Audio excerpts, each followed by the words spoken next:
My name is Alex Zaid, and I'm the co-president of Outlaw here at the WVU College of Law.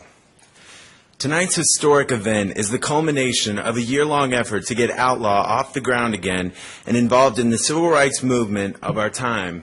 And we couldn't be more thrilled and grateful to have our guest speakers here tonight. Outlaw is an organization composed of future lawyers who learn about and advocate for LGBT rights. This past year, we had the great opportunity to meet with civil rights leader Candace Gingrich Jones, who plays a major part of the Human Rights Campaign. We attended a conference in Charleston sponsored by an organization called Fairness West Virginia, where we learned about pressing LGBT issues within our state.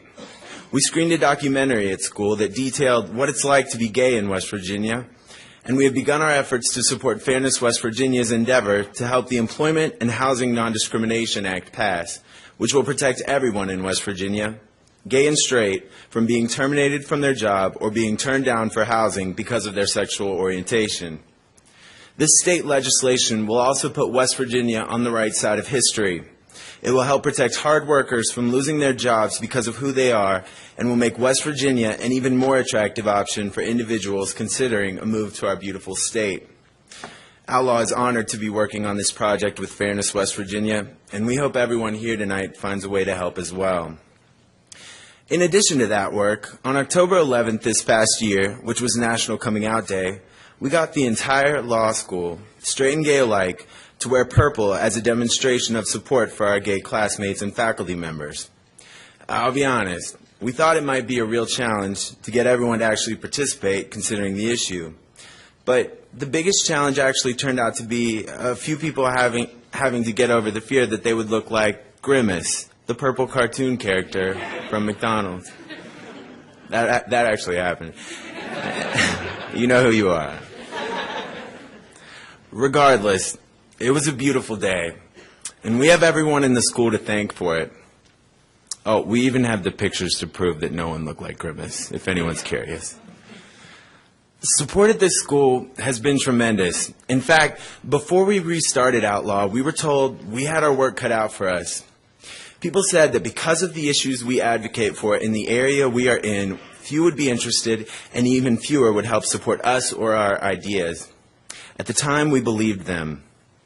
But I'm happy to say we were wildly wrong. The support for LGBT people in this school is here, and it is real. And because we are future legal advocates, lawmakers, and leaders, I truly believe that support will only continue to grow in West Virginia and create groundbreaking results for equality. Now, I am so honored as a law student, as a West Virginian, and as a person to welcome tonight's guests. Stephen Skinner and Paul Smith epitomize the importance and lasting power of fighting for something bigger than oneself. Both of these individuals have made history.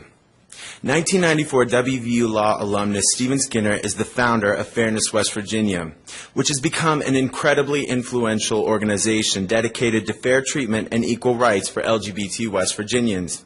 And, to add to that, this past November, Stephen made history by becoming the first openly gay representative elected in West Virginia ever. So go Mountaineers.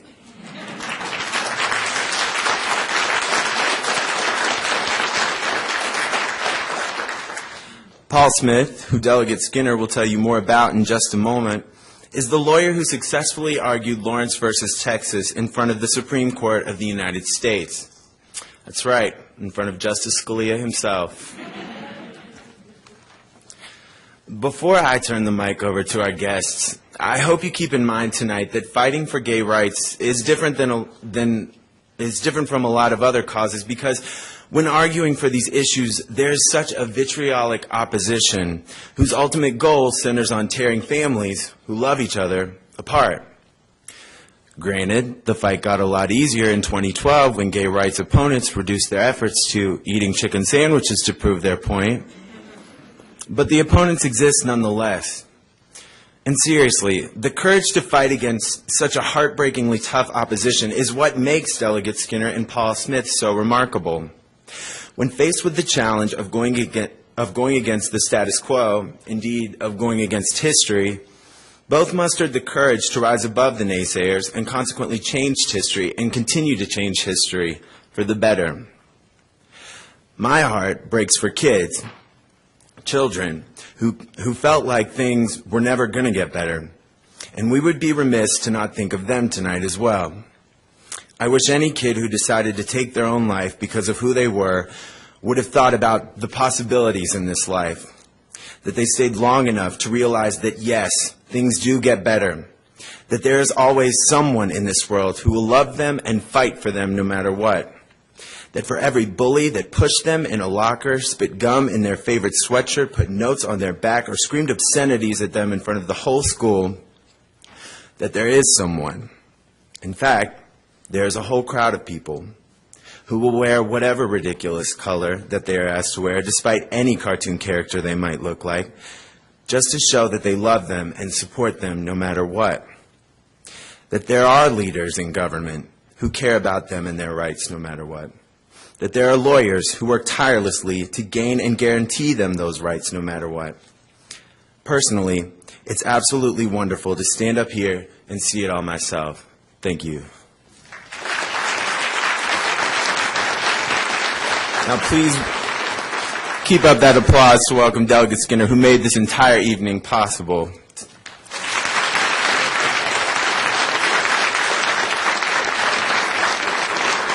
Thank you, Alex, and thank you, Outlaw, for hosting this event. It's happening at an important time in West Virginia as we're about to debate ENDA down in Charleston. It's, of course, always good to be in the same room with some of my former professors. I think I saw Professor Bastris and Professor DeSalvo, both of whom I had and enjoyed. And it is always a pleasure to be in a room with Justice Starcher, who has been incredibly encouraging in my career. I want to, obviously, to find out the details about Paul Smith's resume. It's easy enough to simply look them up. I've never understood why introductions needed to simply be about reading the CV back to the audience. So I'm going to take this opportunity to talk about two things. The second thing being Paul Smith, and the first thing being understanding the context of Lawrence versus Texas in the Times.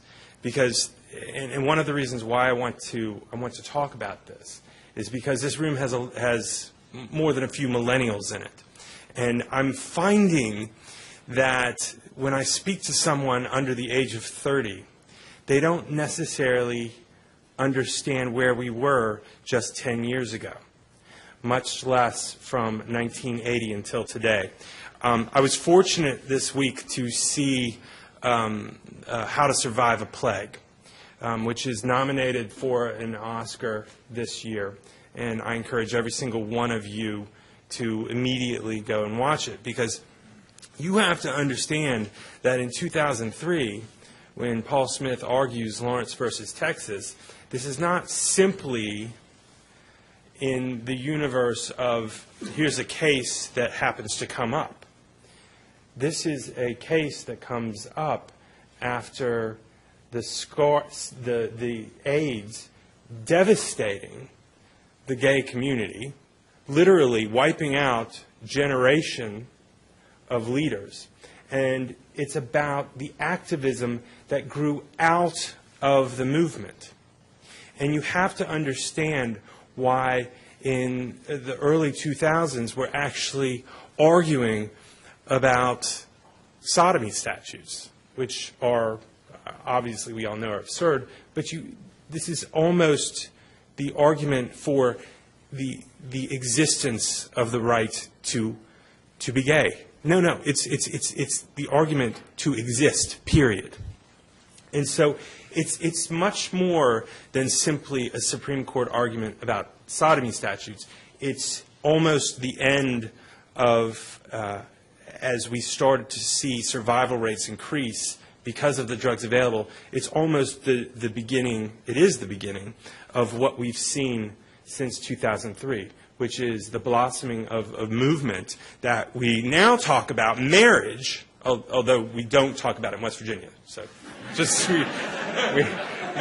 don't. I actually made that promise this morning. I promise you, you won't hear about marriage for at least 4 years if you vote for my bill. But but we are. I mean, for those of you who were around, the idea that we would be talking about marriage the way we do right now was inconceivable 10 years ago. And as we get to the 10th anniversary of Lawrence, I can't think of someone better to appear at the law school. Now, the first time I encountered Paul Smith, and I think I've told him this, I don't know. It's actually particularly interesting, was my very first time in the United States Supreme Court, which happened to be for the oral arguments of Lawrence versus Texas. So I had never been to an argument before, and I was fortunate enough to score some insider seats because it was very difficult to get in, and I did not have to wait in line.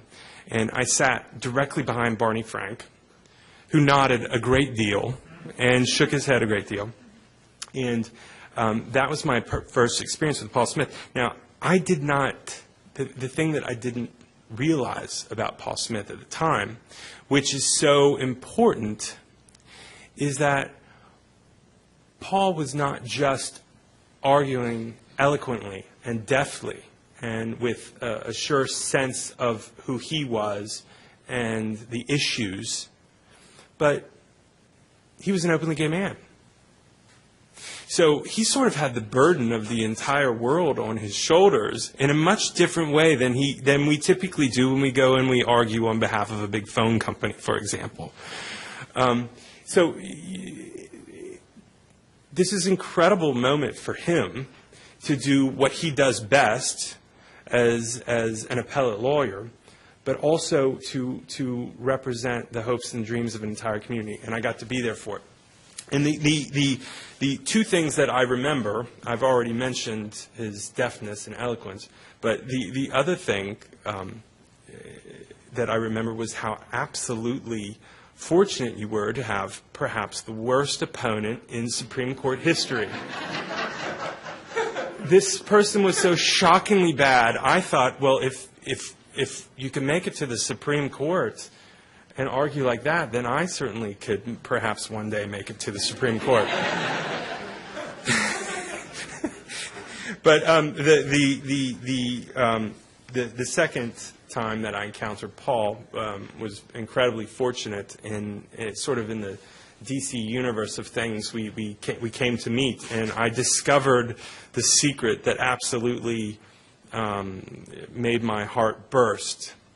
And I'm to the extent that he's not already, I'm going to out him right now as a secret West Virginian. Now, you may not know this, but Paul and Michael have a second home in Berkeley Springs in the town of Bath. And that, we could not have a better person living in the town of Bath than Paul Smith, and we hope we hope that you stay because you bring a great deal to the town. So I hope that other than the obvious long list of credentials and the history of achievements, I want to introduce to you all a West Virginian, Paul Smith.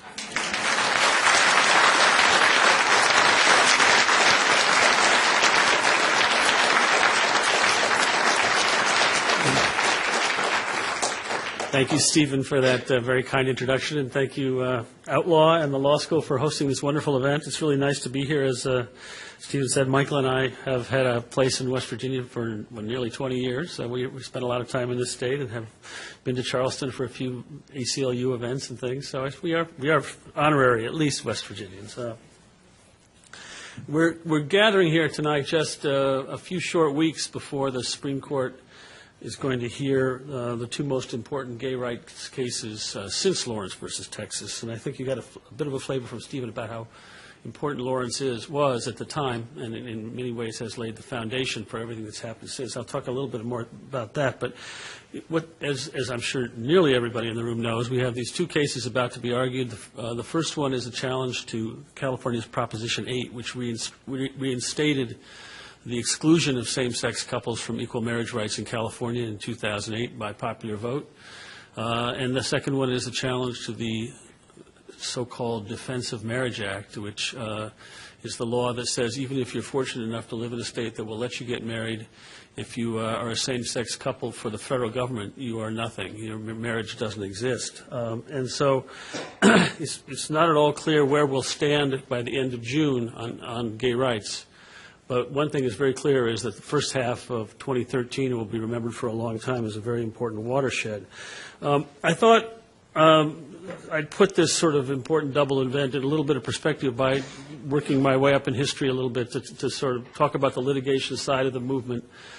Beginning, I said in the title of the speech with Lawrence, I think I'm really going to begin with Bowers versus Hardwick, which was the case overruled in Lawrence. So we're going to go not just far back to 2003, which I know seems like a long time ago to a lot of you, but all the way back to 1986.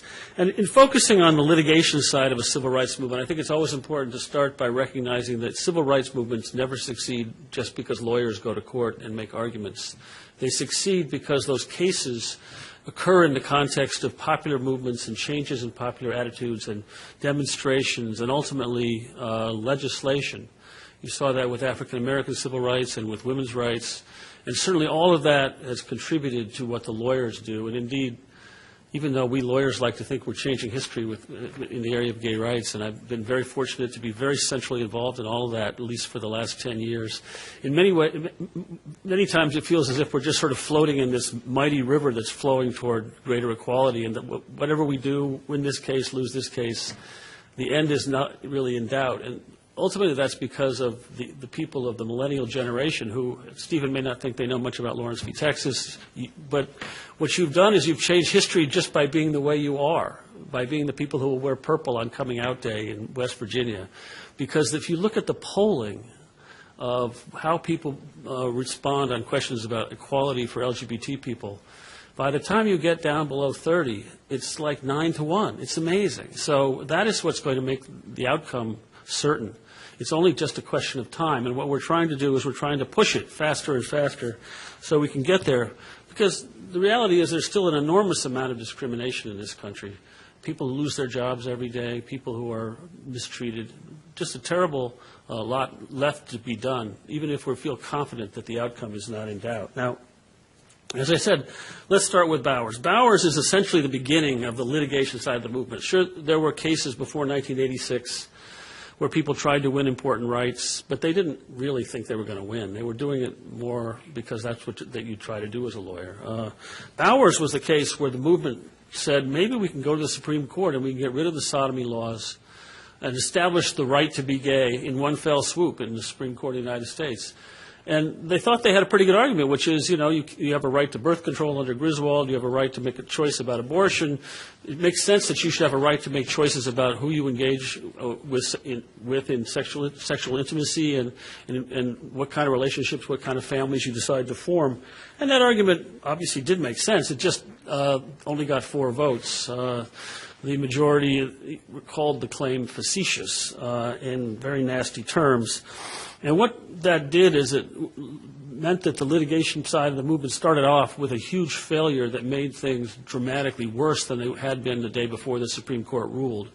Not only did you have sodomy laws in half the states in those days, laws which effectively kept gay people in second-class citizenship, because if you admitted that you were in an openly gay relationship, you were admitting that you were a felon, and that you could, so therefore you would lose your job. You could lose your children if you were having a custody battle. Any number of horrible other things were done to people. So what these laws were really intended to do is keep homosexuality in the closet, undercover, prevent people from asserting even the right to equality and respect. But now you also have the Supreme Court in Bowers saying there's nothing constitutionally problematic about criminalizing people's choices about who they sleep with in their private home as adults, consensual decisions. And so that meant that basically the prospect for any progress toward greater equality using the federal Constitution was cut off. As Justice Scalia has said in several opinions, if it's okay to make it a crime to be gay, what form of discrimination could possibly be unconstitutional? And so that's where we stood in 1986.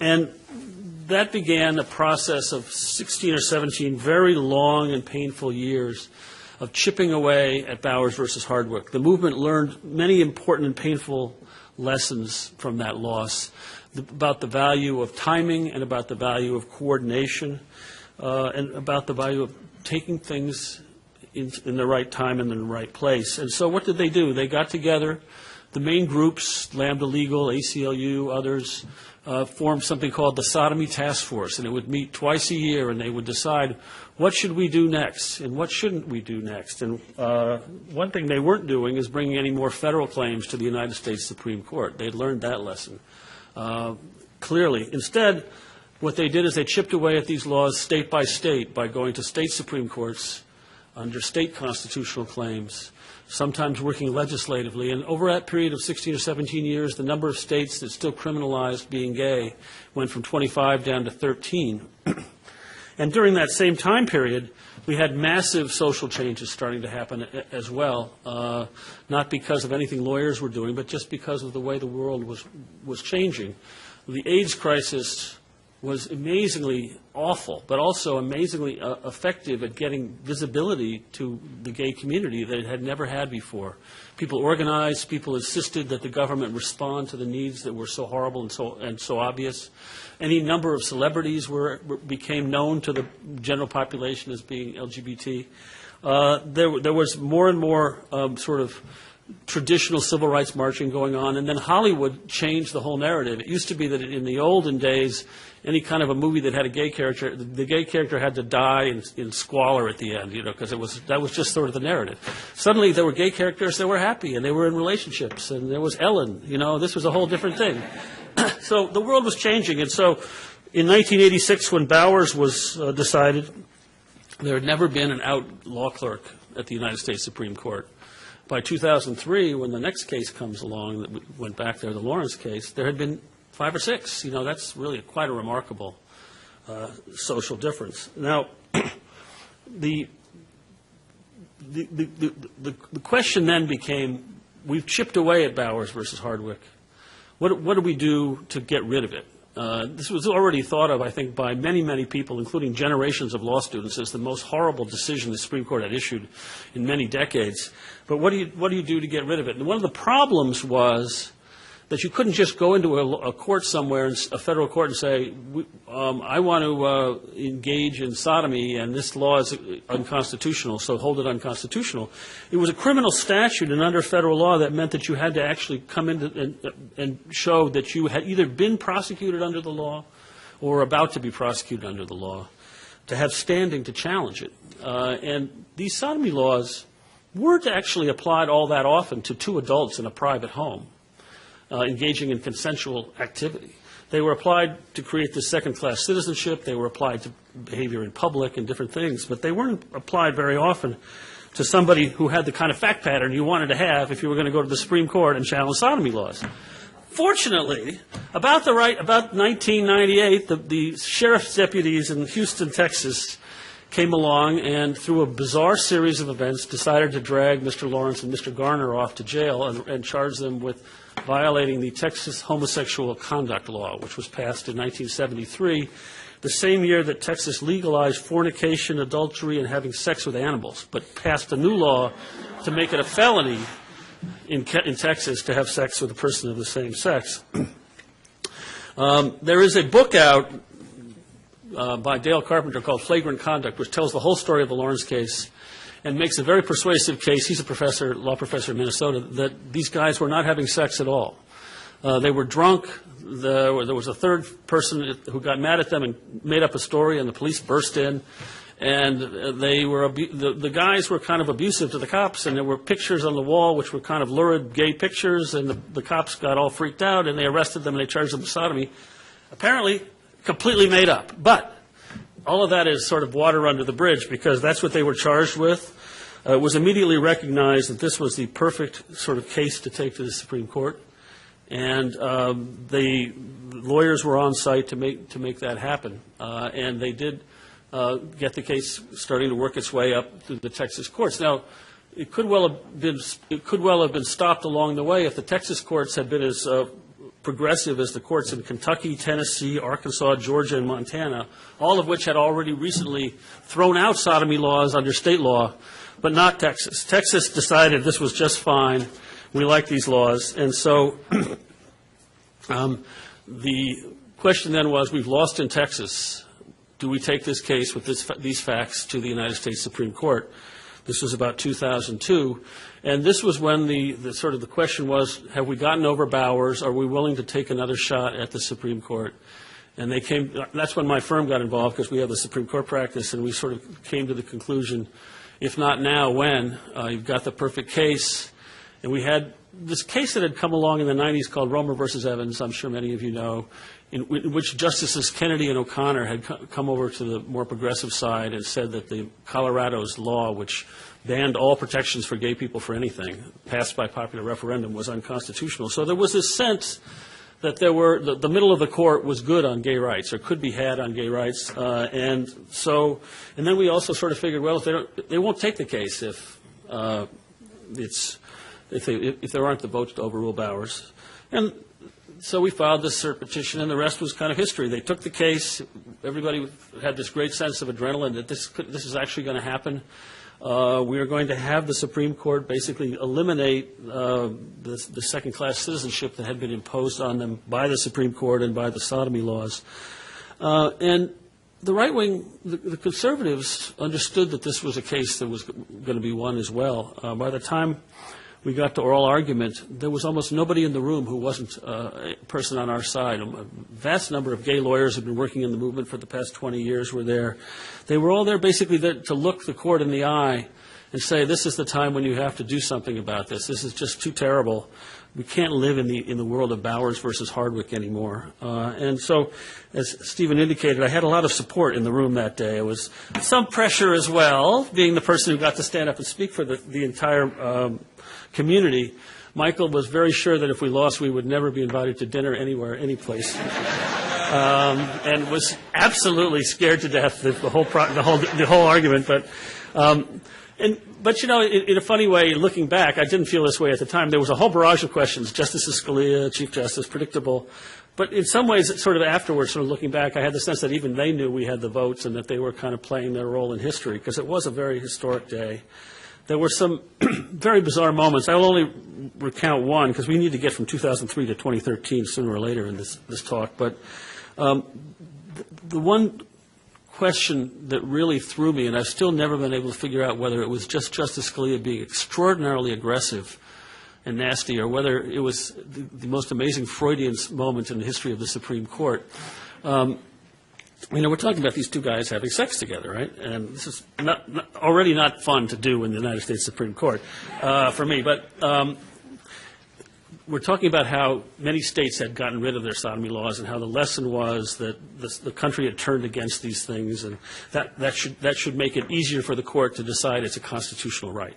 And Justice Scalia, not a big believer in that kind of constitutional analysis, says to me, well, I suppose that you would say that if all the states used to ban flagpole sitting, and then most of them stopped banning flagpole sitting, that would mean you have a constitutional right to engage in flagpole sitting. Now, flagpole sitting apparently is something that people used to do back in the 20s and 30s and 40s, where you sit up on top of a flagpole for 2 or 3 days as a stunt. When you think about what the topic of the case is, this is a very bizarre question.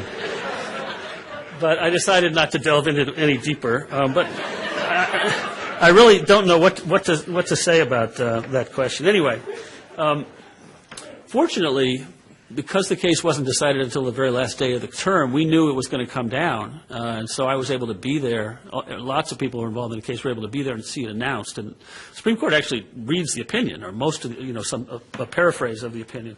So this was the most incredible day in the Supreme Court, and I've been in the Supreme Court a lot. Basically, people crying, and it was really a remarkable thing. I had a pre-existing plan that day to go up to New York for a dinner So I made a point of going over to Sheridan Square, which is the square in front of the Stonewall Bar in New York, where they tend to have rallies on occasions like this. And there was a crowd there, many of whom said they'd been at the protest rally for Bowers 17 years earlier, but they were instead there for a happier occasion, and I got to speak. And let's say I didn't have to pay for my drinks that night in New York. Now, it's then 2003. We've established this amazing foundation, and suddenly the agenda is marriage. Now, what does Lawrence v. Texas have to do with marriage? Well, Justice Scalia lays this out in his dissent in Lawrence, which he says, look, if you take two things that Lawrence says, one, that gay relationships are important and meaningful and play the same role in people's lives as straight relationships, and two, you can't use morality as a justification for treating people differently or discriminating, where do you stop? How do you not then deny these relationships of same-sex couples equal status under the law? And the answer is you don't. And so he was actually quite right that Lawrence did effectively make the argument for equal marriage rights. And what we've been seeing playing out over the last 10 years is that prediction that sooner or later we will have marriage equality. Now, it's interesting. I don't know if some of you, I'm sure, remember that there was actually a period of time when gay people weren't all that interested in getting married. They didn't think this was actually the way that they wanted to lead their lives. And indeed, there was some controversy even among the lawyers about whether this ought to be an objective that the movement should pursue. But two things happened. First of all, people figured out the issue of gay rights is about relationships and being treated equally. And if your relationship is treated equally, it has to be treated equally with respect to something like marriage. That will be the ultimate sort of affirmation of equality. So as a legal matter, it made a lot of sense to focus on that. And frankly, the community decided they really want to get married. So, I mean, the popular support when you would start talking about this in meetings was a great deal of excitement. So while there were some people who look back on the good old days in Greenwich Village and stuff, basically the most of the constituency thought marriage was just the thing we should work on. And in fact, that is what everybody did. And what we saw then for the first part of the last decade was a similar process to the one that occurred after Bowers versus Hardwick, this chipping away.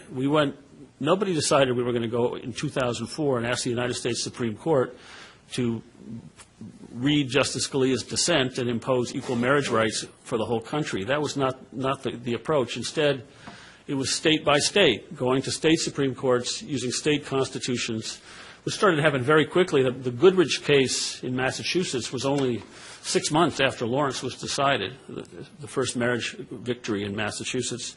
And that process then plays itself out over a period of about 6 years, 6 tumultuous years in which there's a tremendous backlash against the few victories we were able to actually win in a few states. In addition, we lost in a lot of places in the state Supreme Courts, New York, Washington, Maryland. But there were some victories and tremendous amounts of passage of constitutional amendments in lots of other places saying, you'll never win here. Don't try that strategy here. But, that said, backlash and everything, what's really started to happen is people started seeing people get married on their televisions, first in Massachusetts, then in San Francisco. And they realized, look, the sky's not falling. These people are happy. They look like other people that we think should be happy. What are we fighting about this for? And so attitudes to something that seemed, even in 2003, to be a real radical idea to a lot of people have begun moving very dramatically. And that starts changing the way things come out in court as well. By 2009, Lambda Legal was able to persuade the Iowa Supreme Court that marriage equality should be found in the Iowa Constitution by the vote of 7-0. This is not, Washington, Oregon, California, Massachusetts. This is Iowa. So in that period of 6 years, things had become so much more acceptable that at least the Iowa Supreme Court felt willing to do that. And if you looked at the popular polling, it was very clear that the world had started to change. And so about 2009, the movement went back to federal court, filing cases that have now ended up in the Supreme Court. And everybody knew that these issues would end up in Supreme Court. The first one, just to sort of fill in the background on what the court's going to be hearing then, is the Defense of Marriage Act case.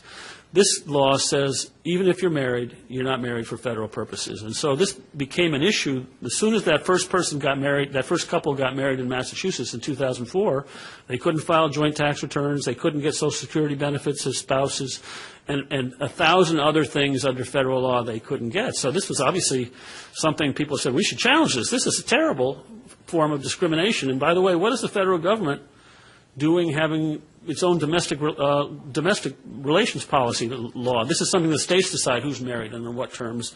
The federal government has always just accepted what the states decide. Well, everybody saw, well, that's a pretty good argument, but it's 2004. Let's not do anything yet. This law has the word marriage in it. We don't want to go talk to the Supreme Court about it for a while. And so it took another 5 years before everybody kind of got the courage and the consensus that we should proceed and challenge the DOMA restriction on federal recognition. Started in Massachusetts with a case called the Gill case, which went up to the Court of Appeals and had a big victory there. Other cases followed, and the one that's actually going to be heard is called the Windsor case out of New York.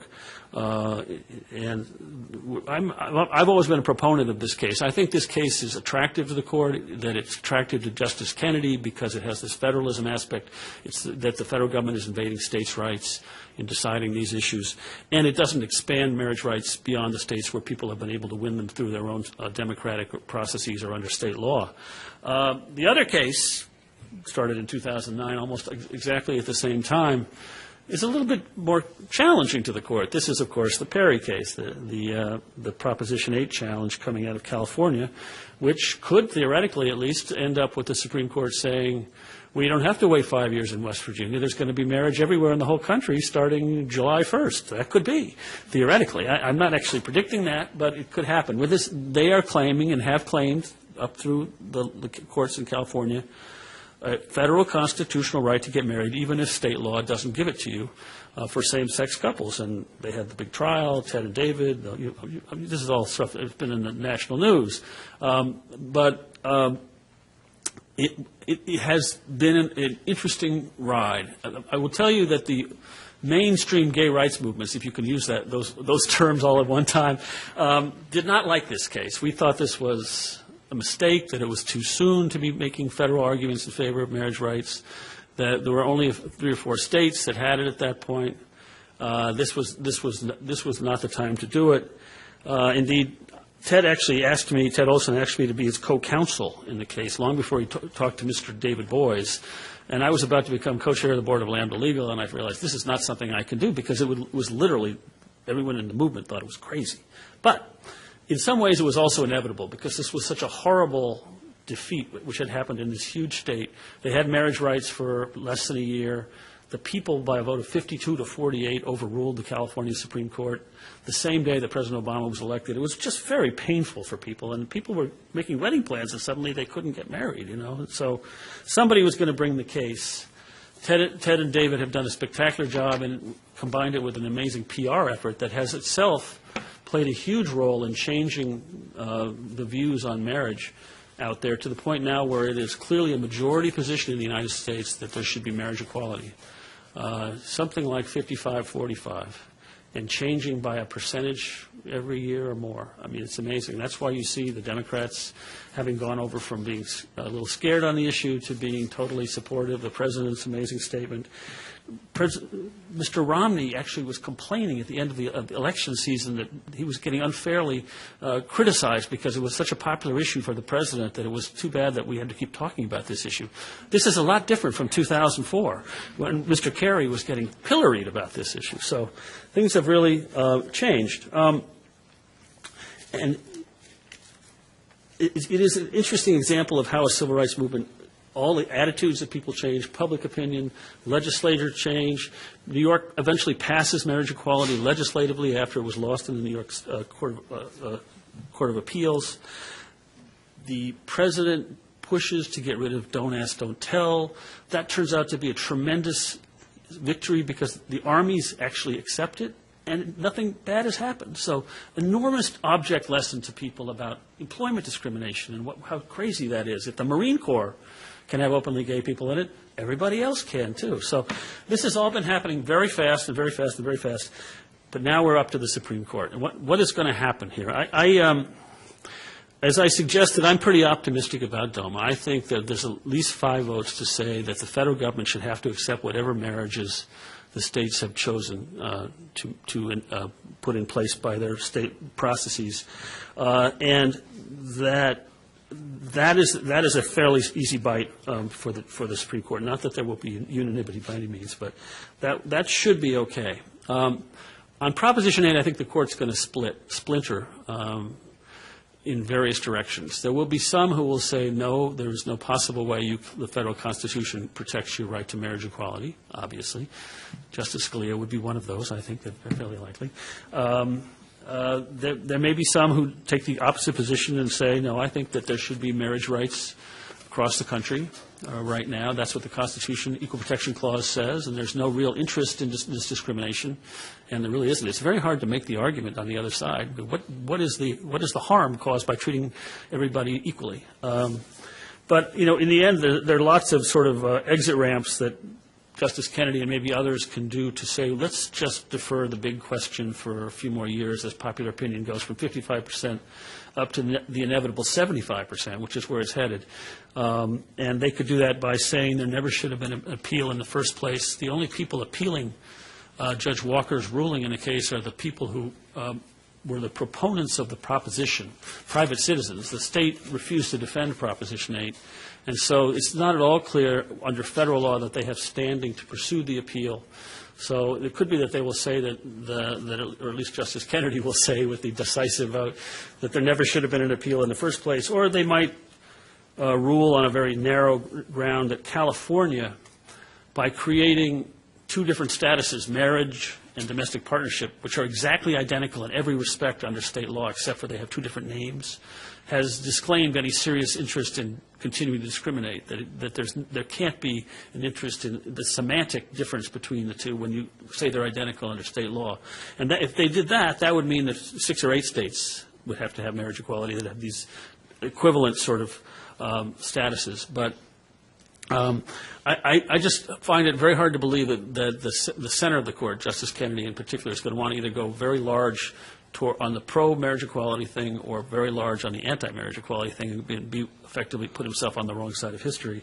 I think he's going to look for something in the middle, but I don't know. He's an interesting guy, and people in Washington, in my profession, spend much of their time trying to figure out what makes Justice Kennedy tick, because he controls the outcome in 8 out of 10 cases, and it's not that easy to figure out. So I guess we'll know by June. It's been a great experience for me to have been lucky enough to get the opportunity to argue that case and spend the last 10 years, while I'm still trying to practice law, coming to events like this and being able to tell people about this movement, which is such an important part of what's been going on in this country for the last decade and 2 decades. It is about the country living up to its ideals and its constitutional values, as it has done before in the past, but this is our turn. This is the time when this group of people who have had such a terrible history of oppression are about to achieve amazing gains in terms of respect and equality. And again, thank you to your generation, millennials, because you guys learned this lesson somewhere. I don't know where you got it all, but if you're making the country better just by the way you are. So thank you very much. And it's been a real pleasure to be here to talk to you a little bit. Thanks.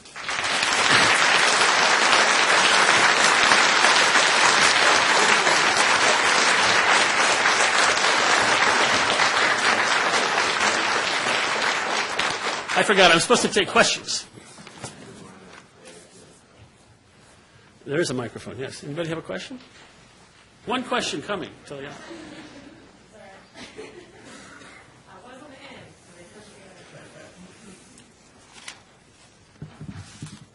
Testing? Okay. Beautiful.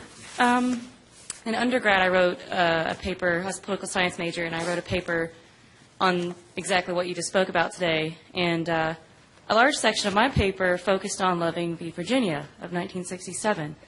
And I was just wondering, when you spoke about, obviously the 2003 decision and how that's going to really help, but I argued in my paper that Loving v. Virginia, because it was anti-miscegenation laws were struck down, and the Supreme Court said you cannot ban marriage based on race, a character that you're born with, character trait, I argued that, your sexual preference is also a character trait that you're born with. So I just kind of saw the same reasoning. So do you know if there are any arguments floating out around now? Oh, sure. No, Loving versus Virginia is a big part of the argument. That in addition to saying that the laws against interracial marriage discriminated on the basis of race in violation of the Equal Protection Clause, it also talks about how you have a fundamental right to make choices about who you marry under the 14th Amendment, and that is essentially the same argument that's going to be made by the Perry folks in the Supreme Court. It's an interesting object lesson, the story of Loving. The first state Supreme Court to say it's unconstitutional to discriminate on the basis of race and who can marry who was way back in 1948. So it took 19 years before the Supreme Court, having had many opportunities to do it, decided it would take up that issue in 1967. So there is a sort of timing thing there. And in that interim, most of the states got rid of those laws. There was only a few states that still had them, although it was still controversial in the public mind. There weren't that many states that were still trying to regulate that issue. So it was the right time, and it didn't prove to be particularly controversial in 1967. So, but the argument is the parallel is very close. Thank you.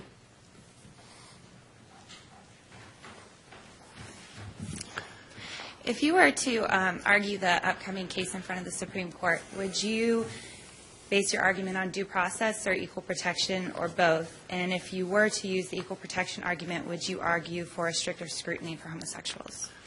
Well, yes.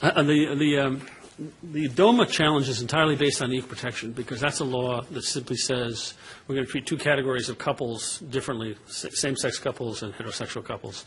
And so that's a pure equal protection argument. And we have argued in the cases, the various DOMA cases, for heightened scrutiny, strict scrutiny on the theory that it's time for the Supreme Court to stop ducking that issue. We didn't argue for it way back in Lawrence because we thought it was too soon. But at this point, there's no real reason why they shouldn't go ahead and recognize what is fairly obvious, which is this kind of discrimination based on sexual orientation is a lot like gender discrimination, racial discrimination. If you look at the factors that the court has considered, they are, is this a group that has suffered a history of oppression? Is this a characteristic that interferes with your ability to contribute to society? Is it a characteristic you should be forced to change in order to be treated equally? And is the group politically powerful enough to protect itself from the majority's oppression? Now, these are pretty good.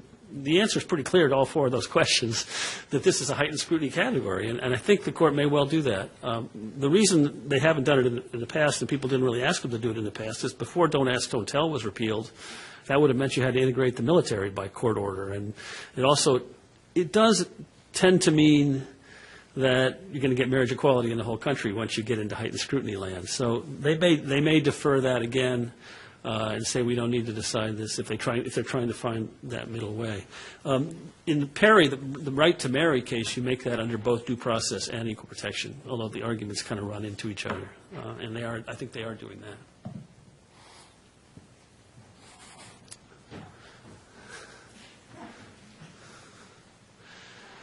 Well, I do want to thank you for coming today. This really has been wonderful. My pleasure.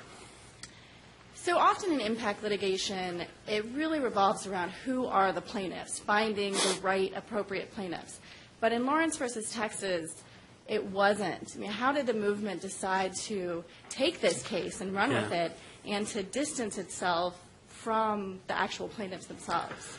Well, because you had to have somebody who had actually been prosecuted, you didn't have a range of choices. You couldn't go out and look for the perfect two people that had, like, a house in the suburbs and had been living together for 30 years and all those sort of things that you would have liked to have. These two gentlemen were kind of had criminal records, and one of them was clearly an alcoholic, and there were all these issues, and they weren't even a couple. Of course, they weren't having sex either, so I mean, it's But the way that they handled it as a practical matter was not to make them spokespeople in the way that you do when you have plaintiffs that you've handpicked. Those people in the DOMA cases and the Perry cases, they come out and they testify, and one of the nice things about in Lawrence, you didn't need to have a trial because they basically pled guilty but appealed the constitution of the statute. And so there wasn't a lot of testimony. We didn't have lots of news conferences with Mr. Lawrence and Mr. Garner talking about their legal theories in the way that you would in some of the other cases. And because the statute on its face was being challenged as something the state shouldn't be able to do, it worked fine. And nobody cared in the end whether they were a family. We talked about families and relationships and people raising kids. in the briefs without making a lot of reference to them specifically, and that worked out fine. But it is obviously better if you can pick the perfect poster children, as they say. Thank you. Good question.